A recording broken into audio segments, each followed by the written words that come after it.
यो अब हामी एउटा टुलमा जाँदैछौँ नोटबुक एलएम। नोटबुक एलएमले एक्सेस गर्नको लागि नोटबुक एलएम डट गुगलमा जानु पर्यो, ट्राई नोटबुक एलएम गर्नु पर्यो, न्यू नोटबुकमा जानु पर्यो। त्योभन्दा पहिले हजुर सेटिङमा गएर यसको आउटपुट सेटिङ भन्ने छ, यसलाई नेपाली बनाउनु होला। अब के गर्छु त मैले यहाँनिर यहाँ गएर सर्च गर्न नि मिल्छ केही टपिकको बारेमा, भागवत गीताको हेरौँ ल। मैले चाहिँ यहाँ एड सोर्समा गएर भागवत गीता भनेर मैले सर्च गरेँ भने वेबमा यसले रिसोर्सेस पनि त्यतैबाट खोजेर ल्याएर दिने भयो। अथवा Bhagavad Gita in English PDF हेर्नुहोस् है, 447 पेजको बुक रहेछ यो। यसलाई डाउनलोड गरौँ भागवत गीता। नोटबुक एलएममा गएर यहाँ हेरौँ, यसले आफै सोर्सेसहरू पनि खोजेर ल्याएको छ। यिनीहरूलाई इम्पोर्ट गर्न पनि मिल्न चाहिँ यिनीहरूलाई इम्पोर्ट गरेर मैले बनाइदिन नि सक्छ, अथवा हामीले चाहिँ भागवत गीता नै डाइरेक्ट अपलोड गर्न नि मिल्यो। अब के गर्छ त भन्दा च्याटजिपिटीमा मैले भागवत गीता अपलोड गरेर एन्सर माग्दाखेरि च्याटजिपिटीले भागवत गीताको मात्रै एन्सर नदिएर अरू बाहिरको रिसोर्सेसको एन्सर ल्याएर पनि दिन सक्छ थपेर। तर नोटबुक एलएमले के गर्छ त भन्दा त्यो हामीले राखेको सोर्सभन्दा बाहिरको एन्सर नै दिँदैन। अप टु 50 सोर्स राख्नु मिल्छ यहाँ कोही चाहिँ वेबसाइटको लिङ्क राख्नु मिल्छ, कोही चाहिँ पिडिएफ राख्नु मिल्छ, कोही युट्युबको भिडियो राख्नु मिल्छ, त्यसरी राख्नु मिल्छ चिजहरूलाई। अब यो सबैलाई इम्पोर्ट गर्नु पनि मिल्यो मैले यसरी, यो सबै इम्पोर्ट भयो। एड सोर्स गरेर मैले हामीले बनाएको फाइल पनि अपलोड गर्छु भागवत गीता ल।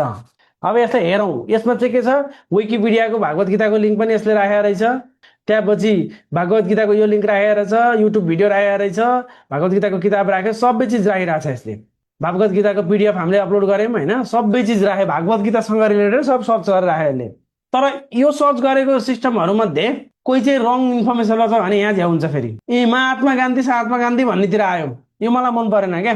मलाई चाहिँ के झ्याउ लाग्यो भन्दाखेरि यो सबै हुँदाखेरि चाहिँ के समस्या हुन्छ, सोर्सेसहरू महात्मा गान्धीको एस्पेक्ट ल्याएर हाम्रो रिसर्चमा यसले हालिदियो भने त राम्रो भएन। सो हामीले चाहिँ इनपुट चाहिँ मिलाउनु पर्यो। इनपुट मिलाउनलाई चाहिँ हामीले के गर्छौँ त, यो अरू सोर्सेसहरू सबै फालिदिन्छौँ ल। हाम्रो किताब मात्र राख्छौँ, भागवत गीताको ओरिजिनल किताब जुन हो त्यही मात्र राखौँ, अरू केही नराखौँ हामीले। अरू हामीलाई चाहिएकै छैन। अब भागवत गीताको किताबबाटै आउँछ जे आउनु ल। रिफ्रेस गरौँ। अब भागवत गीताको विस्तृत सिंहावलोकन हो, जुनमा चाहिँ 7औं शताब्दीका चाहिँ दार्शनिक श्री राघवेन्द्र तीर्थको चाहिँ गीता विवृत्ति यताउता भनिरहेछ। 18 सङ्ख्याको 18 अध्यायको गीता र महाभारतमा के विशेष महत्त्व छ भने मैले क्वेसन सोधेँ, यसले रिकमेन्ड गरेर क्वेसन। यो पिडिएफसँग च्याट गरिरहेको छु क्या अब मैले, यसले हेर्दैछ। अब यस्तोमा धेरै चिजमा गरिरहेछ नै केटाहरूले, एस्ट्रोलोजीको यस्तै बनाएर एस्ट्रोलोजीको किताबहरू जो राखेर बनाउँछन्, आफ्नो शिक्षण साइन्सतिर सिक्छन्, रिसर्चतिर सिक्छन्, धेरै ठाउँमा सिक्छन्। अब भागवत गीताको चाहिँ 18औं भागमा चाहिँ के छ भने यस्तै भन्यो, जीवन भनेको के हो यसको अनुसार भनेर सोधौँ। भागवत गीताको अनुसार जीवन भनेको के रहेछ भनेर सोधौँ। लाइफको कन्सेप्ट के छ भने यसले सर्च गरिरहेको छ क्या बुकभित्र गएर। यसले यो गरिरहँदाखेरि मैले साइडतिर लिएर गएँ हजुरलाई। साइडमा हजुरले देख्न सक्नुहुन्छ नोटबुक एलएमको एउटा स्टुडियो छ। स्टुडियोमा जानुभन्दा हामी यतै जाउँ ल। यसले दियो जीवन भनेको के रहेछ त भागवत गीताको अनुसार। भागवत गीताका अनुसार जीवन केवल भौतिक अस्तित्व मात्र नभएर जीवात्माको एक निरन्तर चल्ने आध्यात्मिक यात्रा हो। उपलब्ध स्रोतहरूका आधारमा गीताले जीवनलाई कसरी व्याख्या गर्छ भन्ने कुराहरू, निम्न कुराहरू बुझ्न सकिन्छ। शरीर र आत्माको संयोजन, जीवन उद्देश्य र कर्तव्य, ब्रह्माण्डको लागि चक्रीय प्रणाली, अब जीवनको अन्तिम लक्ष्य मोक्षको बारेमा बोल्दो रहेछ। अब यो यता हामी अहिले कुरा गर्दै गरौँ ल। अब हामी यता साइडमा जाउँ, यसमा कतिवटा फाइलहरू छ, 9वटा चाहिँ यसले टुलहरू हामीलाई प्रोभाइड गर्छ। 9वटा टुलमध्ये हामी सुरुमा अडियो ओभरभ्यू हेरौँ। अडियो ओभरभ्यूमा चाहिँ generate and AI podcast based on your sources, हजुरको सोर्सको आधारमा चाहिँ हजुरले यहाँबाट चाहिँ के गर्न सक्नुहुन्छ, पोडकास्ट बनाउन सक्नुहुन्छ। अब मैले यसलाई क्लिक गरेँ यो एरोमा, हामीले भाषा नेपालीमा बनाउनु पर्यो, डकुमेन्ट इङ्ग्लिसमा भने नेपालीमा आउँछ यति भएपछि। अब हाम्रो के गर्नु पर्यो त, यहाँ लेख्नु पर्यो focus on the definition of life, focus on the law. केही पनि नराखेँ यहाँ ल, केही पनि राखिनँ मैले, यसलाई डिफल्ट राखेँ। अब लेन्स चाहिँ सर्ट बनाउनु डिफल्ट राखेँ। यसले के चिज चाहिँ के चिज भन्न लाउने भनेर यसले रिकमेन्ड गरिरहेको छ। Gita guide of modern personality डेभलपमेन्टमा फोकस गर भनेर भन्यो यसले, ल त्यसैमा गरेँ। अब स्लाइड डेकमा चाहिँ के हुनु पर्यो त, स्लाइड डेक भनेको चाहिँ use orange and yellow, orange colour हुनु पर्यो होइन, युज थीम हुनु पर्यो, रिलिजियस थीम हुनु पर्यो, लाइक भन्नु भएन, हिन्दू भनौँ ल। अब जेनेरेट गरौँ, यसले चाहिँ प्रेजेन्टेसन बनाउने भयो। अब यहाँ चाहिँ भिडियो बनाउने भयो यसले सिनेमेटिक बनाउने एक्सप्लेनर बनाउने ब्रिफ बनाउने सिनेमेटिक चाहिँ इङ्ग्लिसमा मात्रै बनाउँछ अहिले नेपालीमा बनाउँदैन त्यो भइसकेपछि हामी एक्सप्लेनर गरौँ नेपाली गरौँ ल present a content as a leadership guide for navigating difficult decision and moral dilemmas भनेर बनाऊ अब यसले अरू चिजहरू पनि रिकमेन्ड गर्छ अथवा हामीले यता चाहिँ आक्सिसिपीमा गएर मैले चाहिँ यसलाई प्रम्प्ट लेखाउन चाहन्छु भिडियोमा चाहिँ के फोकस गर्ने भनेर त्यसलाई सोध्न सकियो मोडर्न एप्लिकेसनको बारेमा नि कुरा गर्नलाई मलाई ल अब यसलाई चाहिँ के गरौँ प्र्याक्टिकल एक्सनको बारेमा पनि कुरा गर्न लाऊँ ल जेनेरेट गरौँ भिडियो अब माइन्ड म्याप पनि जेनेरेट गरौँ हामीले यसरी रिपोर्ट पनि जेनेरेट गरौँ यसरी रिपोर्ट चाहिँ अब हाम्रो स्टडी गाइडको रूपमा यसरी एउटा फ्ल्यास कार्ड पनि बनाऊँ क्विज पनि गरौँ एउटा चाहिँ इन्फोग्राफिक बनाऊँ इन्फोग्राफिक भने चाहिँ हजुरको information plus with graphical way ग्राफिक्सको रूपमा चाहिँ इन्फर्मेसन दिने स्टान्ड कम साइज गराउने कि स्ट्यान्डर्ड गराउने चाहिँ कलर ओरेन्ज कलर युज गर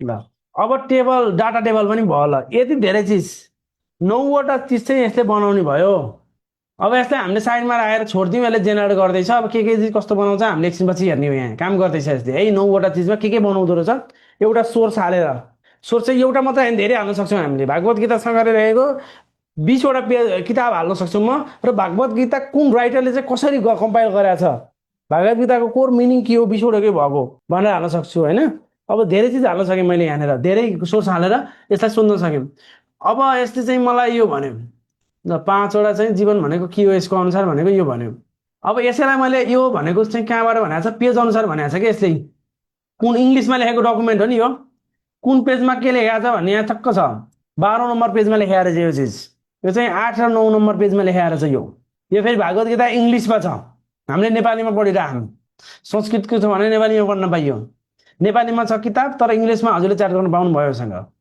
अब मैले यसलाई यसरी कपी गरेँ कपी गरेर च्याट जिपिटीमा गएँ मलाई तलको इन्फर्मेसन समेटेर एउटा पोस्टर बनाइदेऊ भनेर मैले च्याट जिपिटीलाई भने अरू प्रम्प्ट लेखाइन है मैले अहिले र भयो यो प्रम्प्ट भएन अब मैले चाहिँ के गराउँछ यसले हेरौँ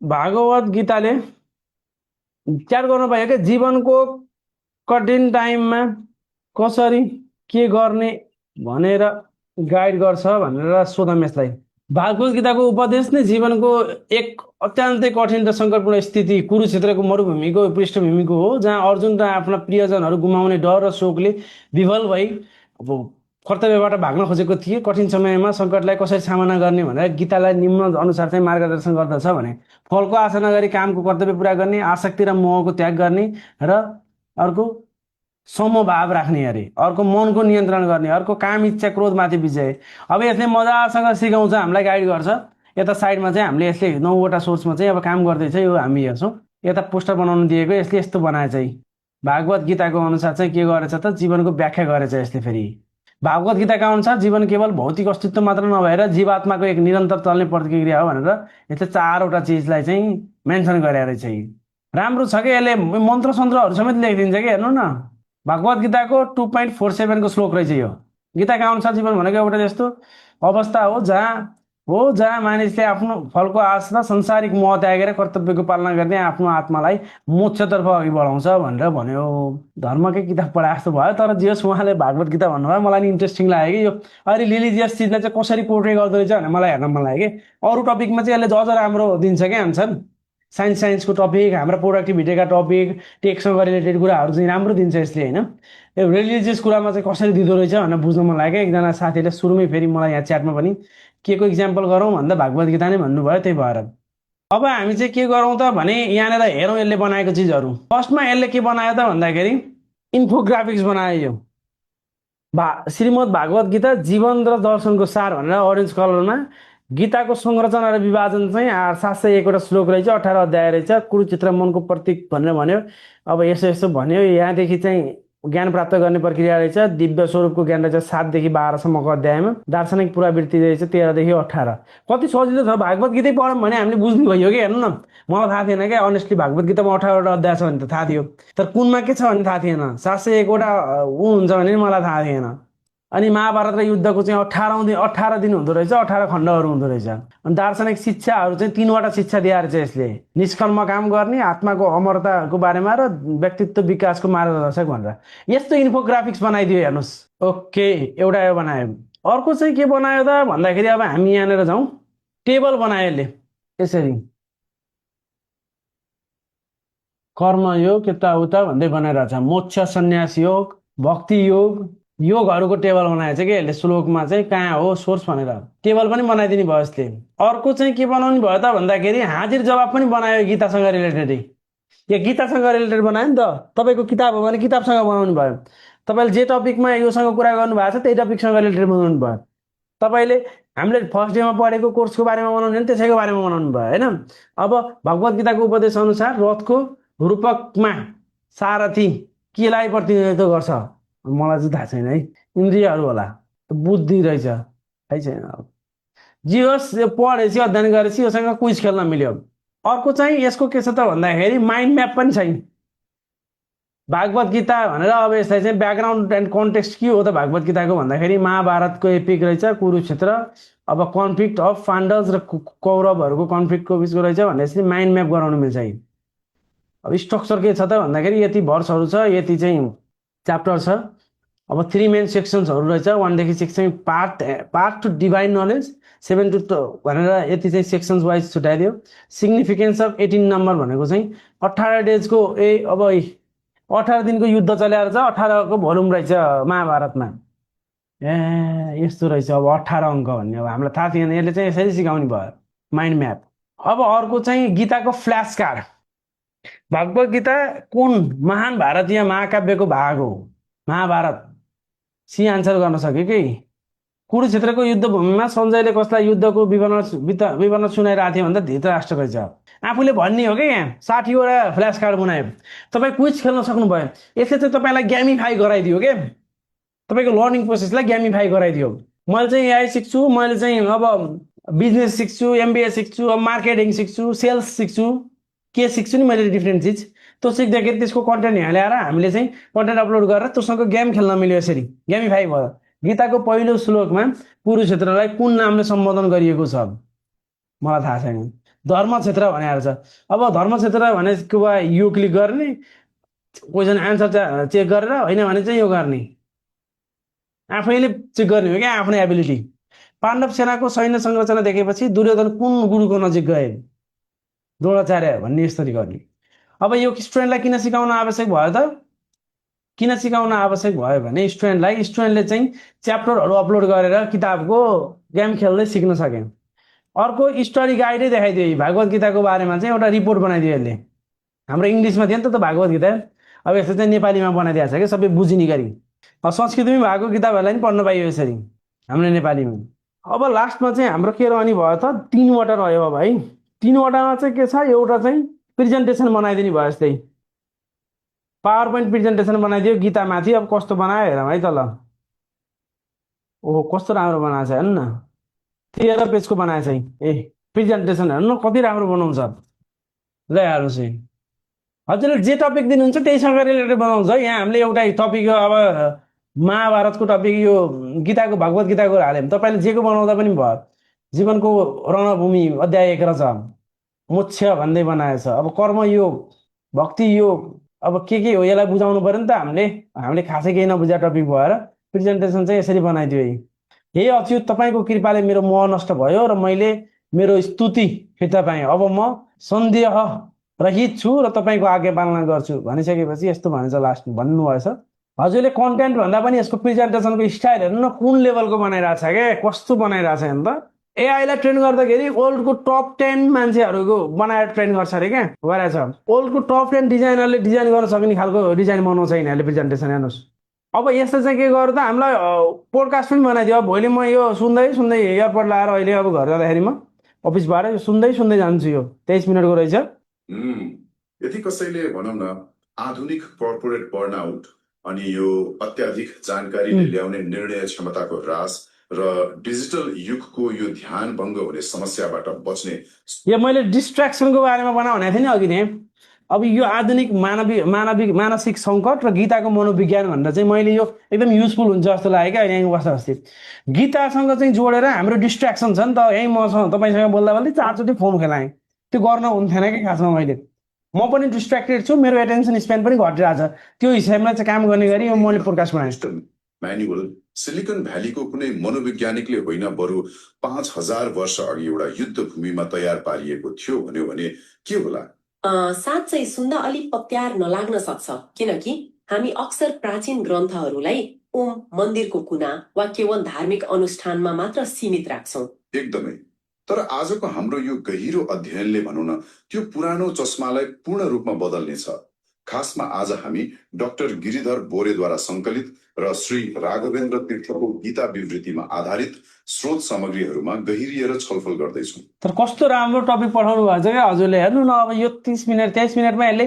केही लजिक दिएको छ क्या हामीलाई यहाँनिर वा इन्द्रिय विषयहरूको निरन्तर चिन्तन यसलाई त आजको युगमा डुम स्क्रोलिङ वा कुनै कुराको निरन्तर फ्यान्टेसी बनाउनेसँग तुलना गर्न सकिन्छ होइन त एकदम सठिक तुलना हो जब कोही कुनै वस्तु पद वा सुखको बारेमा लगातार सोच्न थाल्छ उसको दिमागमा त्यो कुराको लागि आसक्ति वा अब्सेसन बढ्छ कस्तो राम्रो गरी बनाएको छ क्या हेर्नु न आसक्ति बिस्तारै गहिरो इच्छा वा डिजायरमा परिणत हुन्छ अर्थात् मलाई यो जसरी पनि चाहिन्छ भन्ने अवस्था अनि जब त्यो इच्छा पूरा हुँदैन वा त्यसमा कसैले अवरोध पुर्याउँछ त्यसपछि पक्कै पनि रिस उठ्छ तर रिस त एउटा सामान्य मानवीय भावना हो नि रिसले नै मानिसको पूर्ण पतन कसरी गराउन सक्छ र किनकि हेर्नुस् रिस एउटा भावना मात्र रहँदैन यसले मस्तिष्कको न्युरोलोजिकल कार्यलाई नै पर्यो कस्तो राम्रो बनाएको छ 5000 अगाडिको हाम्रो भागवत गीता पनि राम्रो छ मैले डाउनलोड पनि गरेँ यो प्रोजेक्टमा सेयर गर्छु हजुरलाई सिकाउँदै सेयर पनि कसरी गर्ने भनेर पठाउने भन्नुभएको छ म सेयर पनि गर्छु यो हाम्रो यस्तो पोडकास्ट पनि बनाउने भयो यसले र लास्टमा चाहिँ यसले भिडियो पनि बनाउँछ हेर्नु है भिडियो कसरी बनाउँछ हेरौँ आज हामी एउटा यस्तो 6 मिनटको भिडियो विषयमा कुरा गर्दैछौँ हजारौं वर्ष पुरानो एउटा ग्रन्थले आजको जटिल कर्पोरेट संसारमा कसरी मद्दत गर्न सक्छ सुन्दा अलिकति अचम्म लाग्न सक्छ है तर खासमा भन्नुपर्दा नेतृत्व गर्दा आउने मानसिक द्वन्द्वहरू र हाम्रा चुनौतीहरू समयसँगै खासै परिवर्तन भएका छैनन् आउनुहोस् यो प्राचीन ग्रन्थले कसरी हाम्रो आधुनिक व्यावसायिक सङ्कटहरूलाई व्यवस्थापन गर्न अत्यन्तै व्यावहारिक ढाँचा दिन्छ भन्ने कुरा बुझौँ कहिलेकाहीँ यस्तो अवस्था आउँछ जहाँ कुनै पनि विकल्प राम्रो वा सजिलो लाग्दैन त्यस्तो बेला प्रभावकारी रूपमा कसरी नेतृत्व गर्ने त यो एकदमै गम्भीर प्रश्न हो यसले डिसिजन प्यारालिसिस अर्थात् निर्णय गर्ने नसक्ने अवस्थाको विश्वव्यापी समस्यालाई दर्शाउँछ उच्च जोखिम भएको ठाउँमा काम गर्ने नेतृत्वकर्ताहरूले सधैँ भोग्ने यो एउटा यस्तो चुनौती हो जुन कहिले पुरानो हुँदैन हरेक बाटोमा केही न केही नोक्सान छ भन्ने थाहा हुँदाहुँदै सही बाटो कसरी छान्ने आजको हाम्रो यो विश्लेषण यही महत्त्वपूर्ण विषय यो सबै फ्रीमा दिइरहेछ है हेर्नुहोस् यो फ्रीमा हो यो नोटबुक एलएम भनेको फ्रीमा दिएको सबभन्दा बढी हजुरलाई युजफुल लाग्ने टुल हो क्या च्याट जिपिटी र नोटबुक एलएमले मजासँग फ्रीमा दिएको छ क्या चिजहरू 5 6 7 वटासम्म कति बनाउन दिन्छ अनि भोलिपल्ट फेरि रिसेट हुन्छ दिनमा 5 वटा भन्दा त कति पो बनाइएला र हामीले वरिपरि केन्द्रित रहनेछ आजको हाम्रो छलफलको रूपरेखा यस्तो छ 1 अभिभूत नेतृत्वको स्वरूप 2 रणनीति 1 अनासक्त कर्म 3 रणनीति 2 भावनात्मक सन्तुलन 4 रणनीति 3 ज्ञानको दरबार र 5 भित्री युद्ध भूमि जित्ने त्यसो भए पहिलो खण्डबाट सुरु गरौँ अभिभूत नेतृत्वको स्वरूप यहाँ अर्जुनलाई केवल एउटा महान योद्धाको रूपमा मात्र हेरिएको छैन बरु एउटा असाध्यै दबावमा परेको नेतृत्वकर्ताको रूपमा बुझ्न सकिन्छ यो अहिले सुन्नुपर्ने जस्तो लाग्यो एकदम इम्पोर्टेन्ट राम्रो चिज आउटपुट निकालियो हामीले है अब यसरी चाहिँ के गर्न सक्यो त आफ्नो पढाइको लागि अरूको लागि कन्टेन्ट बनाउन पनि सक्यो नि त युजफुल भयो अब यसलाई चाहिँ हजुरले के गर्न सक्नुहुन्छ त भन्दा यहाँ सेयरमा गएर सेयर गर्न पनि सकियो क्या सेयर गर्नलाई चाहिँ यहाँनिर नोटबुक एक्सेस छ नि नोटबुक एक्सेसमा गएर एनीवन विथ लिङ्क गर्ने र के गर्ने भन्दाखेरि तल गएर कपी गर्ने अब सेभ गर्ने अब यति भइसकेपछि मैले हजुरलाई अब हाम्रो ग्रुपमा पठाउँछु ग्रुपमा पठाउँदाखेरि हजुरले यो नोटबुक चाहिँ एक्सेस गर्न सक्नुभयो